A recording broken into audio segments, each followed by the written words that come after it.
80% of the patients that come to me in my clinic are females, and 90% of them suffer from joint pains and swollen joints. And their only requirement from me is get rid of this joint pain and get rid of this swelling from our joints. And I also know that if I give them painkillers, that will only get rid of pain for few hours. And after the effect of that painkiller is over, joint pain will return. So to permanently get rid of your joint pains and joint swelling, you have to treat the root of the disease.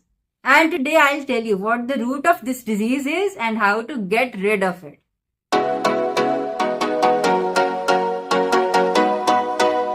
Assalamu alaikum wonderful people, welcome back. So today we'll be discussing the root cause of joint pain and joint swelling and how to get rid of these two things. So the thing is, whatever you eat eventually gets turned into glucose. Whether you eat proteins or fats, your body has a tremendous capability to make glucose out of it. That's why whenever I tell my patients about low carb diet, they tell me carbohydrates are essential for life. We need carbohydrates to survive. We cannot survive without carbohydrates. And I tell them, actually you can survive without carbohydrates because your body has the capacity to change any nutrient into glucose. Anyway, so whenever you take glucose or foods that change into glucose, like for example, you eat rice or wheat, whenever you eat some wheat or rice, what happens is as soon as it touches your saliva, it converts into glucose. This glucose will reach your joints. When it reaches the joint cells, it will knock on the door of the joint cells and it will say, let me in, I want to make energy for this joint. If the glucose has come along with some insulin and the insulin says, yeah, please let it come in, the cell will open the doors and it will say, okay, come in. The thing is, if there are too many glucose molecules, the cell will let in the first, the second, the third, maybe the 10th, maybe the 100th glucose in. It will not let in any more glucose because there is already too much glucose in the cell. So now the glucose will release more insulin to tell the cell to open the doors for the glucose. But the cell will say, no, I am not listening to insulin anymore and I will not let any more glucose in. This is called insulin resistance. Now, once the insulin resistance develops, that is to say, even in the presence of insulin, the glucose cannot enter the cell does not let it enter. What happens in the joint space around your joints, there is a lot of glucose molecules floating around. And whenever there are glucose molecules, they will attract water to themselves. That is the nature of glucose. Once the glucose starts attracting water, what you will see in your joints is swelling. Your joints will start swelling, and because of the swelling, there will be limitation of the movement. But the story does not end over here. The glucose molecules will try to latch onto the surrounding proteins. And the most abundant protein that is in your joints is actually collagen.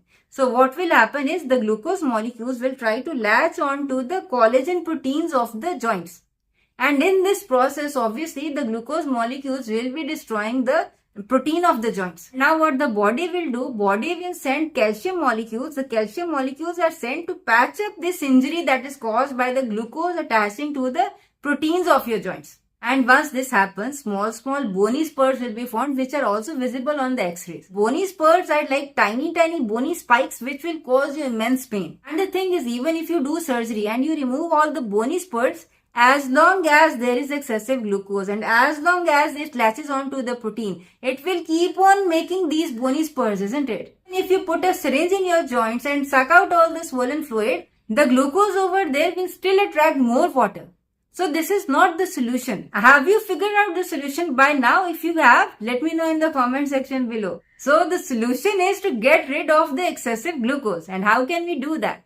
That's very easy. Number 1, stop the glucose intake. Number 2, stop the intake of the foods that change into glucose. And now you're gonna say, so what will we eat? Okay, we will stop the sugar in our tea. But the thing is, without wheat or maida or rice, what else are we gonna eat? So for your information, this channel is filled with numerous low-carb, wonderful and tasty recipes which you can make, which are not only delicious, they're super healthy for you because they don't increase your glucose levels. Basically, in the cakes, biscuits and the sweets, instead of refined sugar, I have mostly used stevia or erythritol or any other safe sweeteners. Instead of refined flour with which the usual cakes, biscuits and breads are made, I have used low-carb flours, mostly almond flour, basil, seed flour. To review all these recipes, do subscribe to our channel and click the bell icon right with it.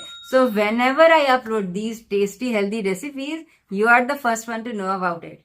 Anyway, let me know in the comment section below. Did you know that this is the cause of your joint pains and joint swelling? And did you follow the 10 days challenge in which you reduce your diet to a low carb diet?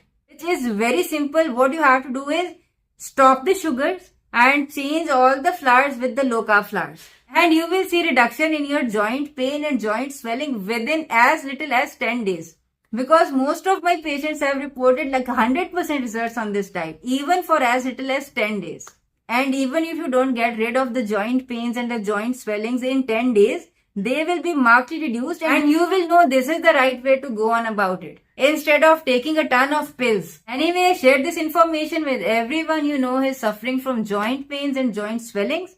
Take care till meet next time. Assalamu alaikum warahmatullahi wabarakatuh.